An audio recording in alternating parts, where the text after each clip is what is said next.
Now you can hear better? Good. So, it's very good to see you. We've been looking forward to coming, as we have been here twice before. And of course, we come from Colorado, Estes Park, Colorado. The first two people I met when I came, first of all, was Jonah. And he had brought a new staff member up to my house. We were gone in Europe, and he brought a staff member. Where is Jonah? Right there. And so he knew my house and the people who were on our staff before I even knew him, which was for the first time on Saturday. Oh, yeah, Saturday.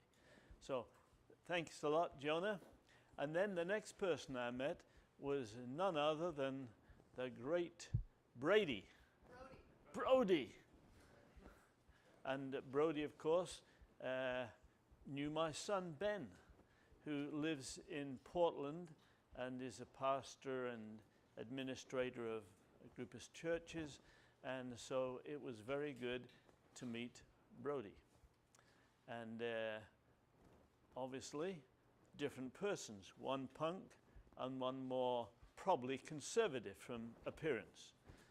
But I'm not fooled by appearance. This really has been a thing that struck me most recently in my growth as a Christian, in my understanding theologically. I did a memorial service last Saturday, and it was for a very wonderful friend. She was my secretary for a number of years, and I admired her greatly, respected her, and of course she was now old like I am, and I saw her dying of Parkinson's. And so she went to her grave not as she was when I knew her in her younger years. And the previous day I'd been at another memorial service of a good friend, a man, and he also died cancer and his body. And so when we get to heaven, who are we going to meet? Are we going to see people as they were? At what age? Especially if they were maybe aborted or died at 2 days old. One, do they get to heaven? This is nothing to do with Romans. But, or don't they?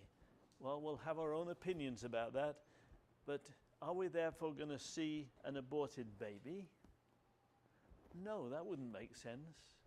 What about someone who's been married 5 times? Are they going to say, hey, wives, come on, let's get together. We're going to be happy. It's all weird, isn't it?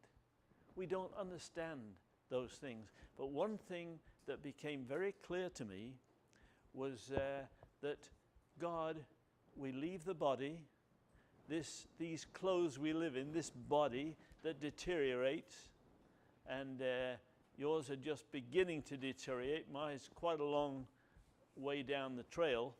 And but these are just the things we live in to give expression of who we are, because we are living souls. And God fortunately sticks on these living souls a body so we can recognize each other. Thanks for bringing your bodies together today. It would have been very awkward just to speak to souls, the real person who you are, because I wouldn't be able to see you and I'd be talking to empty seats, or you'd be listening to just a nobody, just blank air.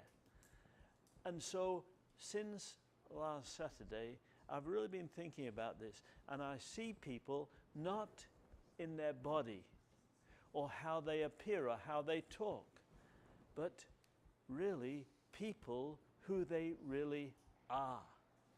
Because who you really are, I really don't see.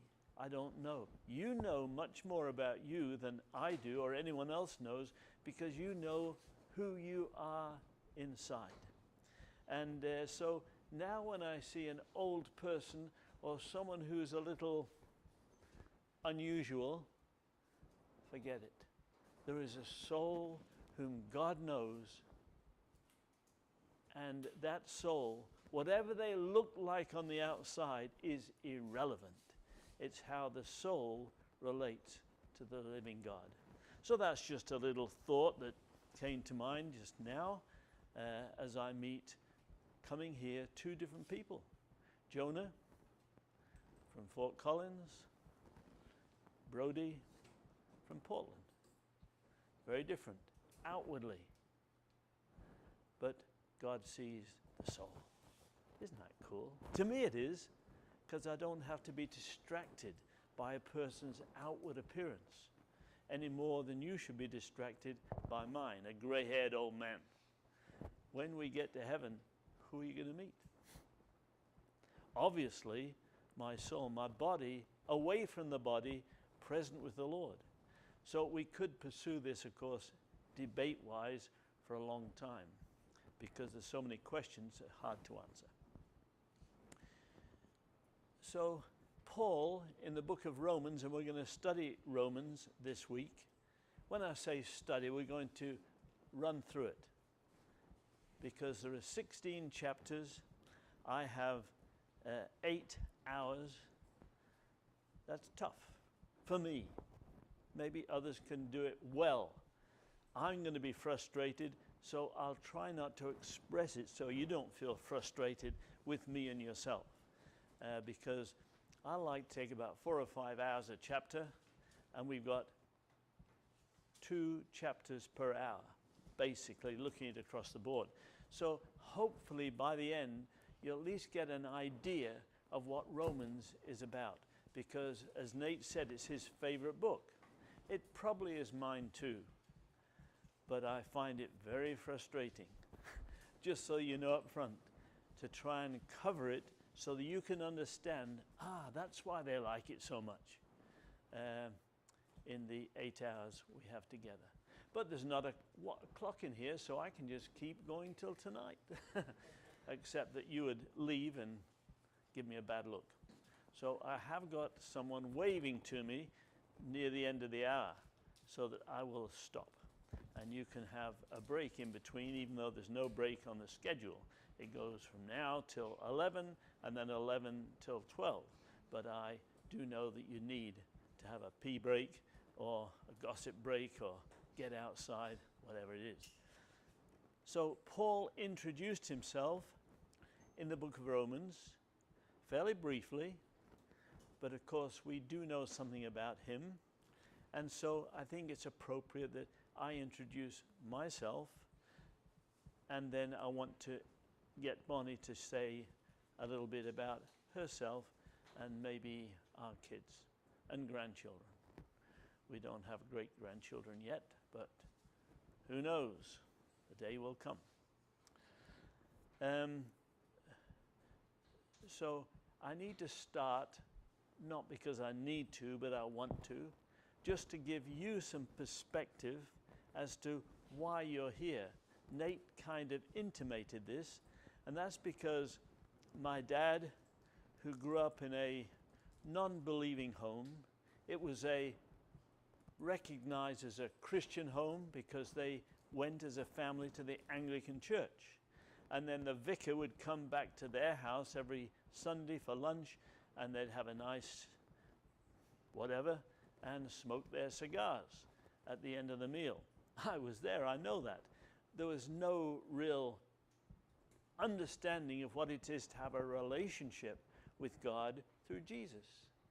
My dad grew up in that home, but at the age of 7, a young man down the road, his age, probably 13, invited him to come to a youth group. He did. He heard the gospel for the first time in his life, and in his own heart, he responded to the invitation to receive Jesus personally by faith and begin a relationship with him. When he came back from that youth meeting, he told his parents he'd become a Christian. They were really nonplussed and a little, feeling a little awkward, thinking it was rather like a disease that he caught there and he'd get over it, you understand. And he didn't get over it, because this kid, friend of his, invited him to go to further youth meetings. And he grew as a Christian and didn't look back, having received Christ into his life. And he then learned what it was to be a Christian, and he, in the process of time, began to speak at the youth group to young people and shared the gospel, invited people to come forward. Nobody ever came forward. He thought that's what it's all about. You try harder to get people to respond to the gospel, and so forth. Well, time went on. He didn't forget his Christian now heritage through this kid down the street. But his call from his parents was to be a physician, a doctor. And he was bright. His older one brother up had died. He was going to be a physician, so my dad was going to take his place. And he enrolled in the University of London to begin his medical career. And he would have been a great physician. He still went to the church of his friend, and he spoke occasionally to youth groups, and he always gave an invitation. Nobody ever responded, so he felt very frustrated, a failure as a Christian. He was kneeling by his bed, and he said, God, I'm an absolute failure. I can't get anyone to respond to an invitation. I give up. And as he was kneeling by his bed at university, just feeling that way, he happened to look at his Bible, opened it at Galatians 2:20, which you're familiar with. I am crucified with Christ. I no longer live. Well, that's kind of a funny thing to read. I'm crucified with Christ. I no longer live. Yet the life that I now live in the flesh, in this body, I live by faith in the Son of God who loved me and gave himself to me. And Gestalt. No one ever have preached to him about it. He thought, I'm dead, but nevertheless I live in this body by faith in Jesus, who died for me and gave himself to me. This was revolutionary. And he thought, Lord, I prayed as a failure because a failure I am. And I've been trying my hardest as a failure to please you and have blown it. So I'm going to see things differently. I am out of the picture. I function, I make decisions, I prepare, but you do the reality through me. So, if I'm invited to go and speak again, I'll do it, but I will assume I can't. He can. He never said I could. He told me I was dead. He said he would and could, and so Lord, I'll let you do it through me. This was totally revolutionary to him as he knelt by his bed. And as it happened, a friend of his was teaching or speaking at a tent crusade in London. He grew up in London, middle upper class home, and his friend said, I've got laryngitis and I can't speak. I've got a 2-week crusade in a big tent in Hampstead Heath. And he said, would you do it for me? Well, my dad was on the one hand excited to have the opportunity of speaking to all these people in a tent twice a day, but on the other hand, his exams were coming up. And he thought, I can't do both. He prayed about it, and he felt he should do the tent crusade on behalf of his friend twice a day. Whew, that would take a lot of preparation. Apart from doing it, he wasn't a preacher that went around doing these things, but it was his friend. And the Lord kind of gave him the impression he should do the tent crusade. And so he dropped out of college, university in London, to be a doctor, and he said, I'll do it. His father was most disturbed and angry. In fact, when he told his dad said, "You're going to do what?" And when my dad explained to him, his father said, "Don't come back here. This is no longer your home. You're going your own way." Well, my dad could have said, I don't know that he did, "No, I'm going God's way." He didn't understand things that clearly then. And he did the crusade. The first time he spoke, he gave an invitation, and believe it or not, oodles of people came forward. He didn't know what to do with them. Hadn't happened before. But he began to understand the nature of the Christian life, which we're going to learn about through Romans. He then, following that, what am I going to do? And he just, when there were invitations in England, then it became Ireland and Scotland, he would go and take the invitation and speak for a week, and grew as a Christian in doing so. He went to Ireland to go to a little Baptist church, and he was going to stay with a family. They couldn't take him. The pastor said, "Anyone be willing to take the evangelist who's coming this week?" And a lady said, "We will." She was a widow. Her husband had died. They had 5 kids, and she hadn't got room, but she felt it would be good to have this preacher in her home so her kids could meet a preacher. And so they squeezed him in, and he then took the meetings every day. And whilst there, he, of course, got to know their children, and in particular their youngest daughter. Her name was Joan. And he helped with her homework, and went a little walk with her, and became, I would say, probably infatuated with her. She was 7 years younger, so from her point of view, this was an older man, old man. And she was a little girl. But boy, she was taken with him just in respect. Went to the meetings every evening. And well, he actually, certainly in his heart, had determined, this is the woman that God wants me to marry. And that ultimately occurred, and they became engaged.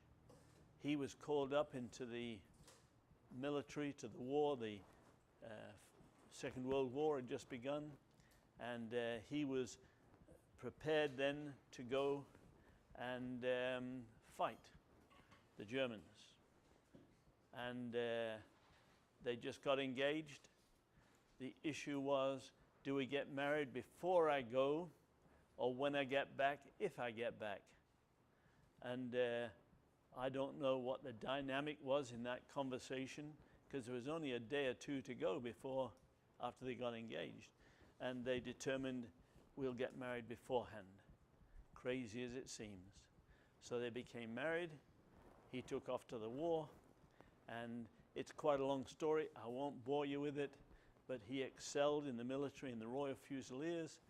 Some of you may know of the Dunkirk evacuation, where Churchill sent every conceivable boat across to Dunkirk to take up the soldiers who were being probably destroyed by Hitler's war machine. He was involved in the operation of getting soldiers out of Dunkirk onto those boats, taking them across the beach, strafing by Messerschmitts, seeing who died, and he did that. You probably, maybe some of you saw the movie Dunkirk. He also, having gone back to Europe with the reconfigurated army that escaped, he took the surrender of a big monastery on a mountaintop called Monte Cassino. It was in the, just in the north of Italy. And it's a fascinating story, especially for me because I was his son and I had been born while he was over there. And he took it single-handedly even though it had Hitler's crack soldiers. They thought he had an army behind him, but he went up alone, and they waved a big white tablecloth, and the whole place that had held back the Allied forces from entering into Germany, and he kept that tablecloth through the rest of the war, and it's actually in the Tower of London now, because that was the home of the Royal Fusiliers, and I've seen it there. He continued through the war, and as the war concluded and there was a peace treaty between Germany and Churchill, then he was able to come home, but they asked him to stay and go to a particular city where he was to generate the structure of the city again, with a mayor and a government and so forth. The place had been bombed. He did remain there, having taken a large home, asked the guy to leave because he needed his home to have his headquarters. And he went the next day to talk to this guy and said, "I'm sorry to have to ask you to leave. Did you find somewhere to stay?" And the guy was happy, as it were, and said, "Yes, appreciate you asking." And my dad discovered he was a Christian, and they joined together in fellowship, even though my dad had kicked him out of his home. And it's interesting because after that, I won't tell you about it, he used to go back to Germany 3 or 4 times a year and stay in his home, and they became very close friends. My dad then didn't get back right after the war because he was doing this, and he received a letter from a friend who said, "When you come back to England, I think you should buy a big house and have young people come so they can discover what the Christian life is all about. Because there are many young people who become Christians, but they have no idea, based on their church experience, what it is to let Jesus live in them and through them." And then he received a further letter enclosing a brochure that spoke about a large building in the north of England. It was known as Capernwray Hall, or most people call it the Castle, because it looks more like a castle than many castles do. And he saw the brochure. He was excited. It's a big house. It's in the north of England. He lived in the south. But he sent information to my mother to go to the auction to buy, or at least to bid on this big house, this castle, and also 6 farms that were sold alongside. And she'd never been to an auction in her life. She'd never bid on anything, not even a coat hanger, let alone a castle. She grew up in a 2 up and 2 down in Belfast, Ireland. And so she said, "I don't have any idea how to do an auction, let alone buy a castle, or at least try to." He said, "I'll send a friend." And he sent a friend to do the bidding.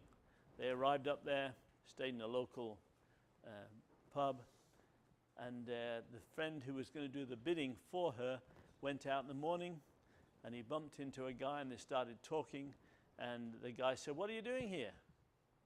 "In the north of England." "I'm going to an auction tomorrow. What do you want to buy?" "Well, I'm hoping to bid for the castle." And he said, "Great, I'm the auctioneer. I'll see what I can do for you." And he kept 2 seats on the front row for he and my mom. The bidding went up, until it got to £7,000, which was the limit my dad said she could go. £7,000 is nothing now. It was then, right after the war, when people had been experiencing bombing. What are you going to do with a castle? Especially a castle that was run down, trees growing in the windows. She was horrified when she saw it. And the bidding got to 7,000. And she didn't know my dad at all well, because he'd gone straight to war. And the guy doing the bidding said, "What do you want me to do?" And my mom said, "Go a little further." She would not have disobeyed him after she got to know him, any more than I would, because he was a military man. And he bid again, up from 7,000. And the auctioneer realized that this was probably the end of his bidding. And bang, the hammer came down. He said, "Sold to the lady in the pink hat." And my mom, I know she had a pink hat, she was horrified. She had just bought a castle. She had no money.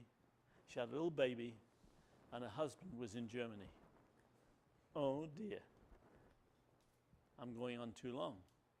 But you need to understand this, because he eventually came back, came up to see the purchase, and he saw this big castle, trees growing in the windows, 2 towers, a courtyard, and he said, "Wow, this is super, but we need to get some people here to pay the bills." The British government had decided at the end of the war that they would pay for Hitler Youth, both men and women, to come to England and go to camps, and they would sponsor them to try and rehabilitate the two nations, because obviously there was hatred between Germany and England. All the comic strips were all about that. I used to get them.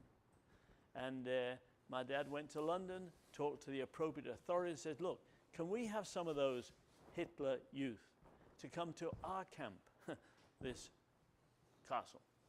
They said yes, and so they paid for groups of German young people to come to Capernwray, the castle, for a week or 2.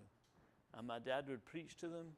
German young people became Christians, and then he used to go back and visit them in their homes in Hanover and Frankfurt and Berlin, and follow them up, just as that kid at 11 followed him up. And so there were little groups of Christian believers around Germany. There was a man who said, "Can I do anything for you?" He was American, studying in Edinburgh. And my dad said, "Yes, you can go to Germany and get these young people to come together," I think it was in Heidelberg, "and teach them what it is to be a Christian." And he did, and they gathered together for a week, and they called themselves the Fackelträger, which is the carriers of the torch.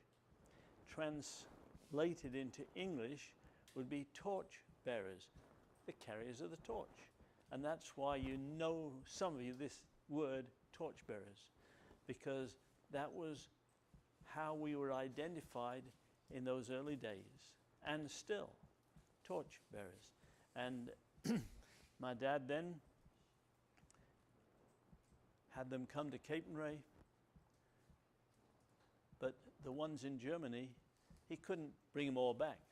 And so they found another place there that was a broken down mill from a monastery. And that became our first torchbearer center after Capernwray. It was called Klostermühle. The cloister up on the mountain, and this was the mill of the cloister. And it was also ramshackled. Well, long story short, now there are 27 facilities around the world that all started with incredible stories. And so my dad founded Torchbearers, which is called Torchbearers International. And Ravencrest, where Bonnie and I live, we went there, whatever it was, 40 years ago? 1980, 45 years ago, to direct that Torchbearer Center. He likes to tell stories. But really, you're here because of that story. I'm going to say that. Okay. And so And Rick Bible came as a studies. Bible student to Capernwray. Rick, whom you all know, he came there as a student 40 years ago, whatever it was. And he said, "Chris, we've got land in California on the beach. Could we start a Torchbearer Center?"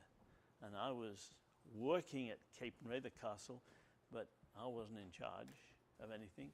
I said, "Well, start it," and talked to my dad, something on that order.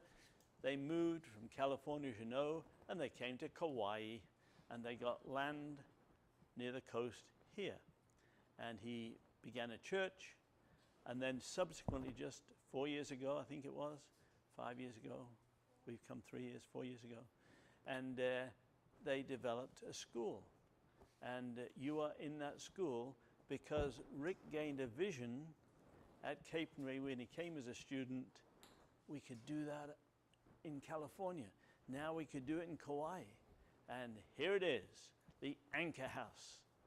And it's not a torchbearer school, although there is the possibility that it could come under the umbrella of torchbearers and be the 28th Center. But that's not happened, certainly as yet. It may. And so I grew up at the castle. I was 3 years old when we went there for the first time. And so I may have been the first person there. We had horse stables and a courtyard, all that stuff. And I spent my time running around the castle finding new rooms and new corridors. That was life, fun and adventure. And my life, even though it doesn't look like it right now, has always been based on fun and adventure. That preoccupied my energy, my time, and my interests. And at Capernwray then, I grew up, and guests came, initially all German guests, because my dad had written to my mom and said, God loves the Germans, and so do I. And so it was interesting that Torchbearers was based initially on German guests. And so they all came in the lederhosen, a defeated people, and I wore lederhosen too. And it was not a defeated person. I was having fun. And so my brothers and I grew up there at Capernwray, and I have 3 brothers, and we grew up always having fun and adventure. And went to school, first of all boarding school, and then the equivalent of your high school. And in high school, that was the first time I saw the distinction between our lifestyle, our home, our faith, and fun and adventure at high school. Very, very different. And as the years went on, I got to be a senior, and I didn't know whether I wanted to go, as it were, my family's way or school way. Many of you, probably all of you, have experienced that time when there's a division in the road. You've got to decide to go God's way or a more attractive way, it would appear. And I didn't know what to do, very confused.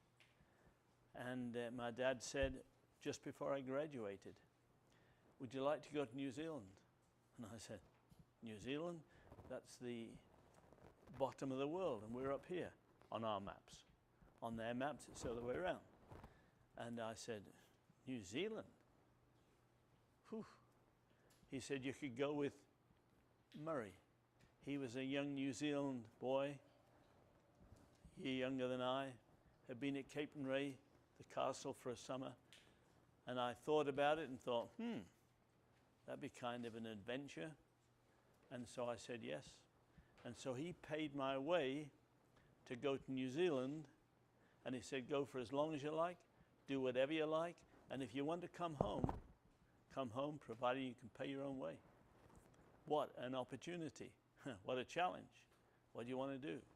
I thought about it, and I said, I'll do it. So I did spend over 2 years in New Zealand, free from all Christian constraints. And you know what that's like. And so I enjoyed the fun and adventure of living in the world. Full go. And it was fun, and it was adventurous, but it was not glorifying to God. And you understand what that's like. And after that time, I thought, I want to go home and give my mom a hug, be a little boy again, no responsibility. And so after those years, I had money. I got a ship out of Australia and 4-week trip to England. And we're all saying goodbye to each other. We'd become very close, as you will hear. And to my horror, my dad walked into the big milling group.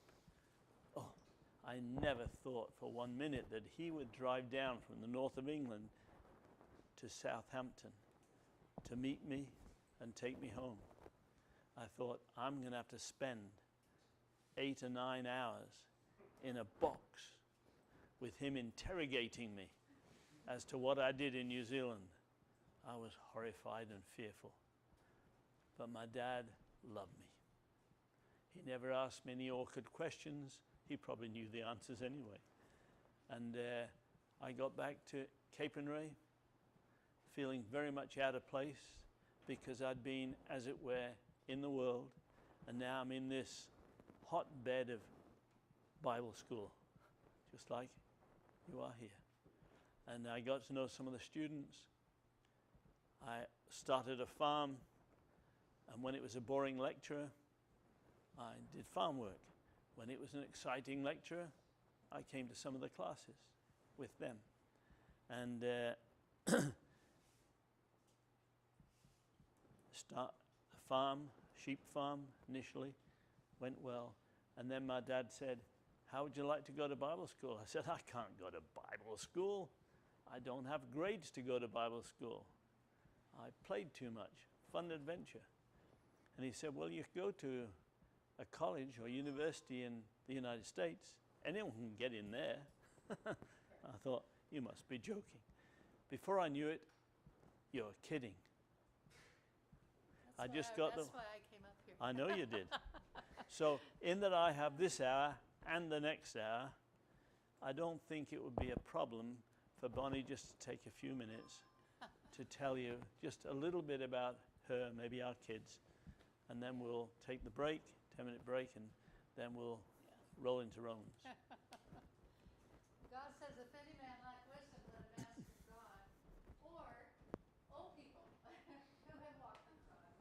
We've been through the thick and thin of it, both in our own personal lives and in marriage, so we are here for you. We're glad to be here.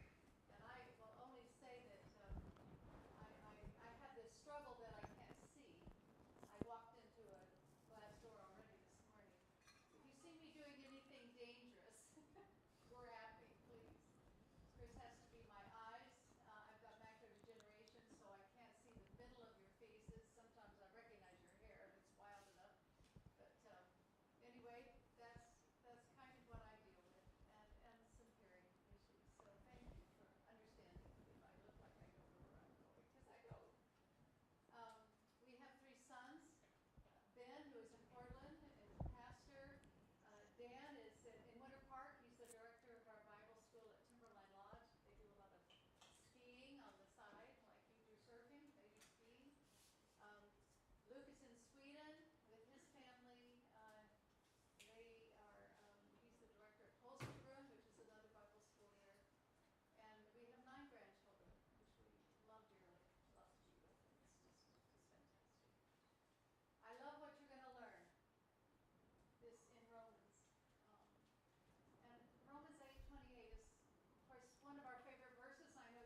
just a second. It's actually 16 minutes till 11, so we can take 5 minutes for any questions you might have of Bonnie or myself. Otherwise, if there aren't, we'll call it quits and we'll meet back. Yes, sir. That's a dangerous question. We knew are, each other for 10 years and were engaged on our first date.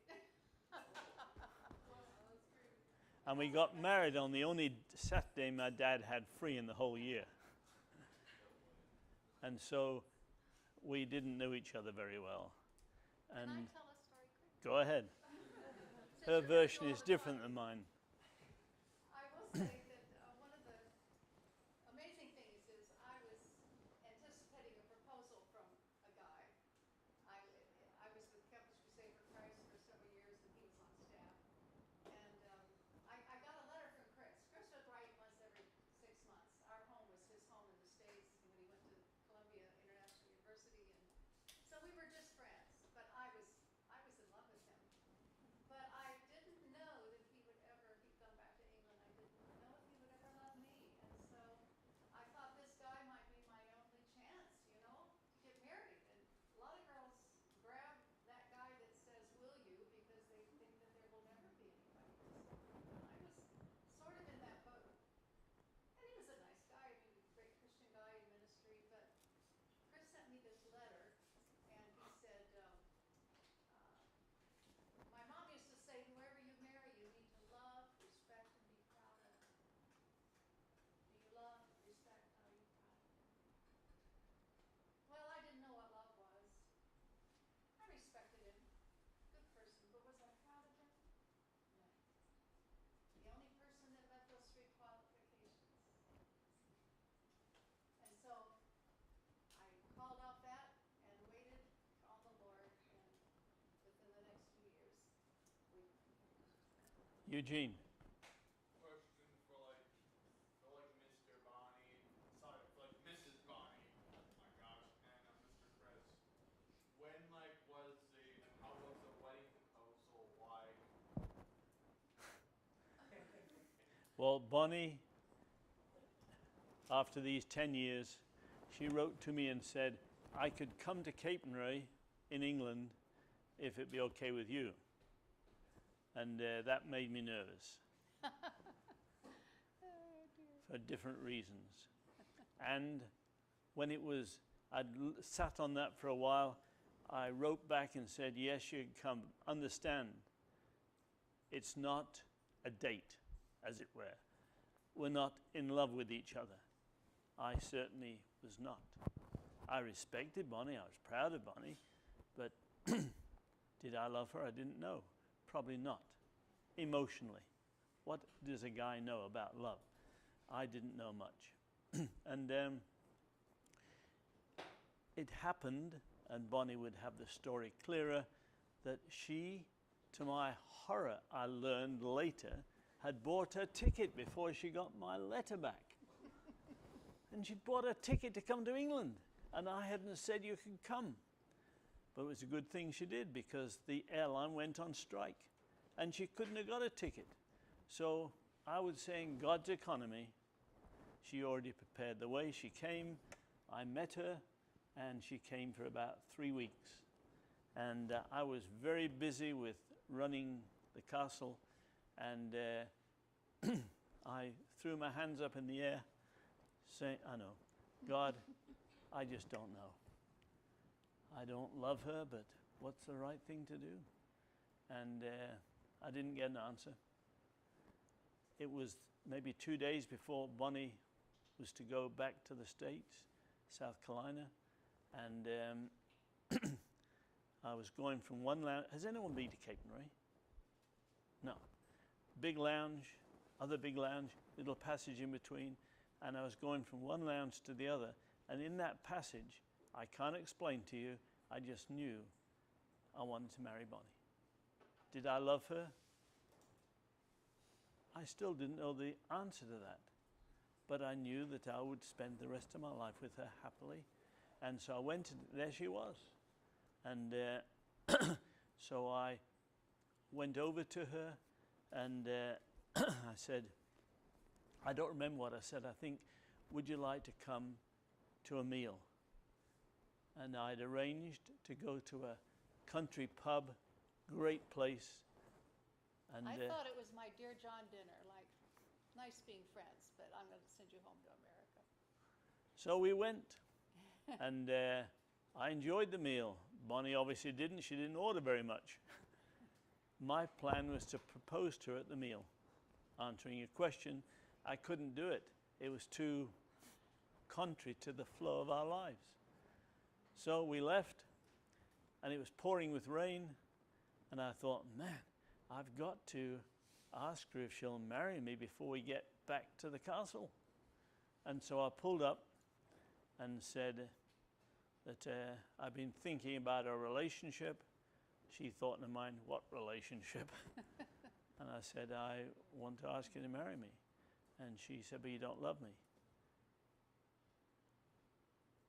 We sorted it out, and we got engaged, to everyone's surprise. And now we've been married for nearly 50 years. And he loves me now.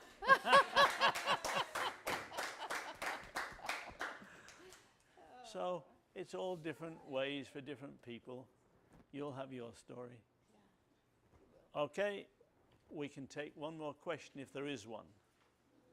Going, gone. Take a 10-minute break. Sorry to push you a little bit, but you were watching it. Oh, I know, I knew where we were at.